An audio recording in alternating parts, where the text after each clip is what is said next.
देशमुख कुटुंबियांची भेट घेतली चाळीसगावमध्ये. काय या चाळीसगावचे माजी नगराध्यक्ष, माजी आमदार राजू देशमुख यांचं नुकतंच काही दिवसांपूर्वी निधन झालं.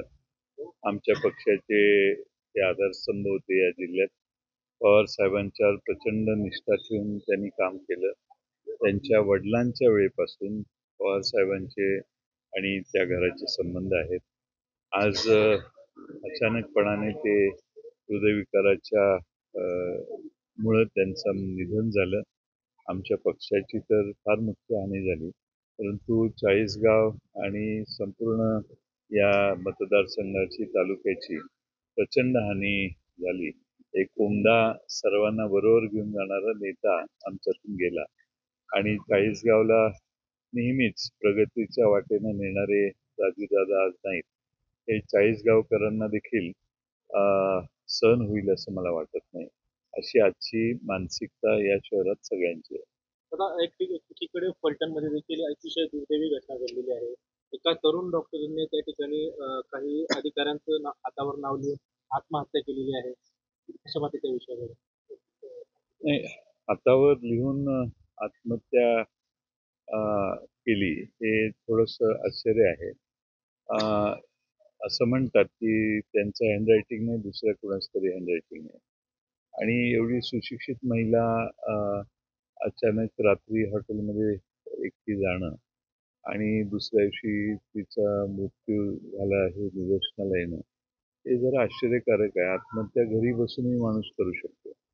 त्यामुळं हे अनाकलनीय आहे की ती आत्महत्या आहे का हत्या आहे.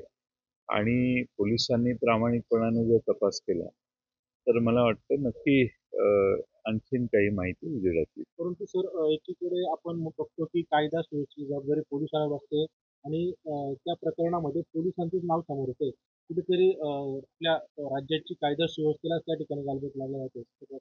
पोलिसांचं नाव समोर येतं हे तर धक्कादायक आहेच आणि म्हणून याच्यात खरा तपास व्हावा. हातावर लिहून आत्महत्या करणारी महिला, मग कागदावर लिहूनही सुशिक्षित महिला कागदावर लिहूनही आत्महत्या करू शकली असती. आणि त्रयस्थ ठिकाणी जाऊन आत्महत्या करणं म्हणजे हॉटेलमध्ये जाऊन त्याची आवश्यकता नव्हती. म्हणून पहिल्यांदा ती आत्महत्या आहे का खून आहे ते तपासलं पाहिजे. दुसरं, त्यांचं पोस्टमॉर्टमचा रिपोर्ट आला की नाही मला माहीत नाही.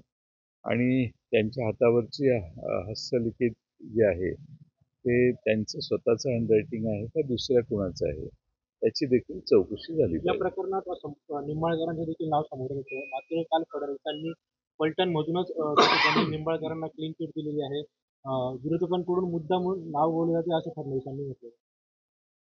असं आहे की एखादी एवढी गंभीर घटना घडल्यावर मुख्यमंत्र्यांनी किंवा गृहमंत्र्यांनी पण घाई करायची नसते कोणाला क्लीन चिट देण्याची. शेवटी पोलिसांच्यावर कोणाचाही दबाव न येता पोलिसांनी चौकशी तपास करावा लागतो. त्यासाठी इतकी घाई करायची आवश्यकता नसते. निर्दोष असेल, जी व्यक्ती निर्दोष असते ती कालांतराने जनतेच्या समोर येतोच त्याचा निर्दोषत्व. पण त्या खात्याचेच मंत्री जर विना चौकशा असं खुलासा करायला लागले तर त्याचा दबाव हा तपास यंत्रणेवर येऊ शकतो. पण मला तपशील फारसा माहीत नाही. सर, एक शेवटचा प्रश्न. नागपूरच्या राष्ट्रवादी कार्यालयामध्ये त्या ठिकाणी एक लावणीवर डान्स सुरू होता. वाजले की 12 आणि राष्ट्रवादीचे दादा गटाचे कार्यकर्ते सुट्ट्या आणि टाळ्या वाजताना दिसत आहेत. व्हिडिओ व्हायरल होतोय प्रचंड. मी पाहिलेलं नाही, त्यामुळं कोणत्या ऑकेजनला कोणत्या कारणामुळं ते कार्यक्रम तिथे झाला त्याला काय पार्श्वभूमी ही बघितलं पाहिजे. परंतु एका पक्षाच्या कार्यालयामध्ये अशा पद्धतीने लावणीवर डान्स होतो आणि कार्यकर्ते शिट्ट्या आणि टाळ्या वाजतात. तेच म्हणतोय, तो जो हॉल आहे तो कशासाठी वापरला गेला, तो कोणता कार्यक्रम होता याची देखील तपासणी केली पाहिजे. त्यामुळं तपशील काय कारण होतं ते कळल्याशिवाय उगाच त्याच्यावर बोलणं योग्य आहे असं मला नाही वाटत.